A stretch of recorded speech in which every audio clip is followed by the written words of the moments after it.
Welcome to another clip with Rugby League Outsiders. Today we've got a great chat with Rob Ashton, who's very much behind the scenes at Bedford Tigers, and they've got some really interesting news. So Rob, do you want to start us off and just tell us what's going on down there? Hello guys. It's no secret. It's been pretty well publicised now that we are one of the three clubs in the running for the League One spot for the next couple of years. So a lot of hard work's been going in. A lot of conversations, a lot of sort of tick box exercises and working through process and applications. And I've just been a busy boy. Rob, just lay out Bedford Tigers for us, for anybody who doesn't know about Bedford Tigers. You know, how many junior teams do you run? What league are you in, and that sort of thing. Just give people a bit of an idea before we delve into any more. Yeah, sure. So the current club, obviously, you probably describe it as a community club. We've got a men's section, a women's section, wheelchair section. We've got juniors as well. We've also got a charity foundation that we set up last year. And then we've got a netball section as well. So as far as a community club goes, we're pretty big. Got a pretty decent membership. We focused on all those things so that we could sort of build the brand up. We've always had an eye on, would we join League One? Is that our aspiration? But we thought, well, we're not there. Let's build ourselves up to a point where if it ever came about, we could do it. That's why all that hard work has gone in behind the scenes to get ourselves to this point. The competitions we play in, men's first team play in the Southern Conference League. The men's second team play in the East Regional League. Our women play in the Southern Championship, which was Super League South up until this year. We got a women's second team who play in the East Regional League.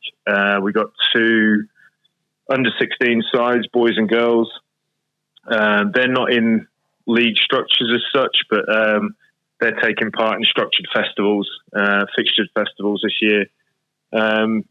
There's a lot of activity, and we've sort of got an eye on the pathways as well. So a lot of hard work, a lot going on. I'd say that I'm looking forward to the end of the season to get a break, but it could end up being that the end of the season is actually the start of next season already. So very, very, very busy. Lots going on. So Rob, just talk me through what point and what signals were you kind of picking up on that now's the right time? I think the fact that we've got so much going on at the club, and there's so much that's established now. We're not behind the eight ball with a lot of the things that need to be done. We've got things up and running. We've got people in places running them. We're not spread too thin resource wise. We could always do with more, obviously, but we are capably running all of those sections, and they're kind of running each other independently. They've all got their own sort of subcommittees. So the club structure is really strong. We've invested quite heavily this year in the medical side of things. We brought somebody in who has aligned us a lot more with the medical. I forget what it's called. The protocols and things like that. Yeah, protocols. Yeah. We felt like we were in a really good place, and then they announced that they wanted to bring in a new side, and we thought, well, look, I'd like to think that behind the scenes and back room, we're pretty well set for it, it's a logical next step. And we just thought, let's take part in the process and see how far we get. And it could be really exciting. And it's certainly generated a lot of interest locally. It's generated a lot of interest on social media. A lot of positive comments, a lot of negative comments, as always seems to be directed at, quote unquote expansion clubs. But, I don't expect that a lot of those people will know what we are doing and what we've got going on down here, how big we have become, the network that we've built within the sport down here, the things that we run and help facilitate for the sport down here. So, I think we're in a good position, but we're not being naive to the challenges and, what might lie ahead. So, Yeah, Rob, there's a lot of work still to be done. Yeah, you mentioned that there were a little bit of negativity aimed at you from certain aspects of rugby league, which, you know, we always get, don't we, when there's a new team from outside the heartlands looking to push into the professional pyramid. One thing I've got to kind of ask you about, obviously League One is a very expensive league to enter. Basically, geographically, teams are spread all over the place. You know, financially, have you got the backing to be able to, to enter the professional pyramid? Yeah, so I just mentioned that we've been having a lot of conversations. One string of those conversations is certainly to do with funding, sponsorship, investment. There's been a lot of interest in it. Yeah. But then I'm not, naive enough to think that, or to understand that talk is cheap sometimes. Yeah. I've had meetings, I've got more meetings. This week is pretty busy with meetings. So, I'm going to be talking to, a couple of people who have shown more than a sort of a glancing interest in what we're doing. Yeah, yeah. And hopefully we can tie down a couple of things. But I said from day one, like, it doesn't matter. I'm not gonna make a rod for our backs. Like, if we got all the way through the process and we then got the nod and we thought, we don't actually feel like we can do this or reach it, or it's not going to be beneficial for us, the town, the region, the sport, then we'll look to, I don't know, we won't go ahead with it because, we don't want to be the next rugby league failure. If we were going to do it, we want to bring something strong to the sport. We want to bring something sustainable to the sport. We're very conscious of the landscape. Central funding is pretty small. Probably just about covers the travel costs. There's going to be some monster travels out there: Cornwall, Cumbria, Newcastle. Yeah.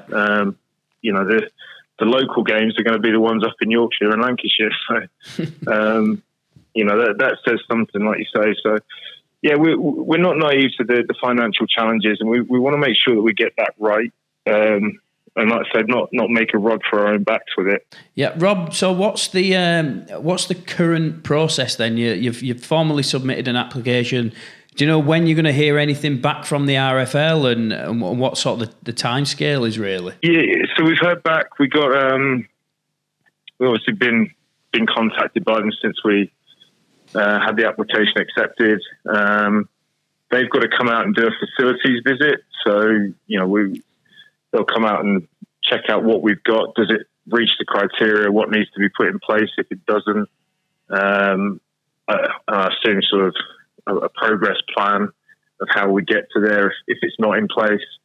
So that's probably just a little bit of diligence from the RFL. But that's going to happen in the next, when are they coming? Towards the end of next week.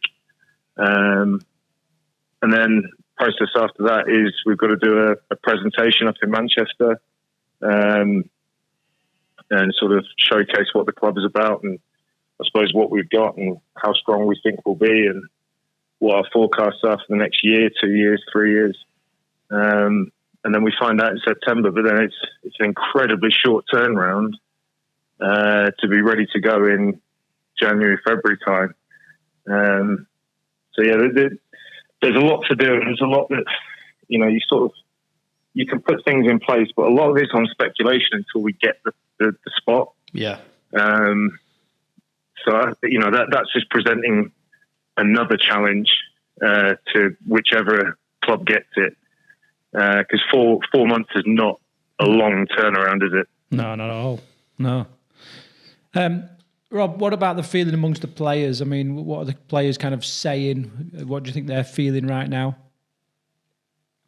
There's a lot of excitement, and I think we've attracted 2 or 3 players in who lived. So with Scholars folding towards the end of last year as a League One side. We picked up 2 or 3 of their boys just because they lived closer to us. So instead of dropping into their Southern Conference League team, they came and joined us.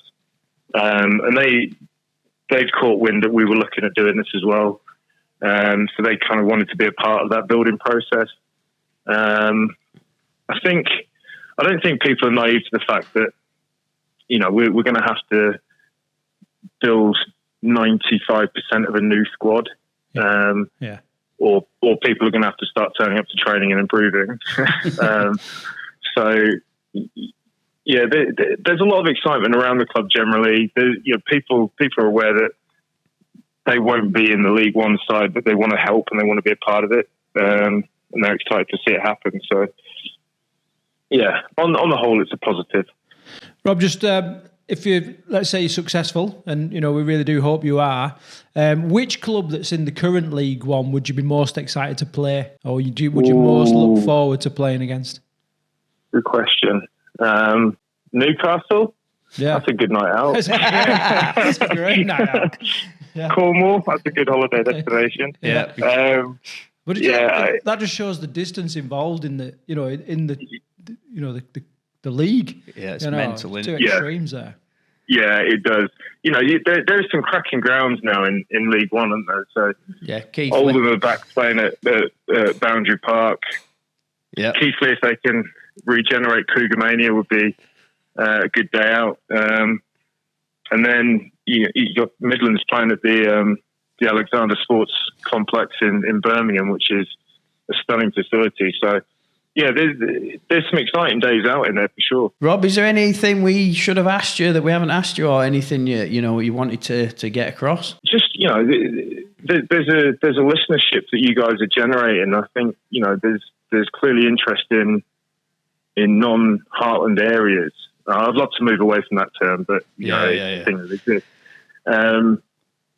If there's people out there who are localish or feel that they've got something or energy that they could bring to what we're trying to do, I'm more than happy to listen. Whether that's players or administrators or whoever, investors, sponsors. Very keen to have serious conversations with people, because, like I say, this can't just be. I don't want this just to be a narrow-minded project. This has got to be done right, in my opinion. And in order to do that, I want to cast that net far and wide and see if there is interest out there from people who are fans of the sport or fans of professional sport, live sport, whatever it is. If they think they can add value, then absolutely get in touch with us. Brilliant. Rob, it's been great chatting to you, and this is a story that we're going to follow really closely, so please keep us updated, and I wish you the best of luck. Cheers, guys. Thank you. Yeah, cheers, Rob. Thank you.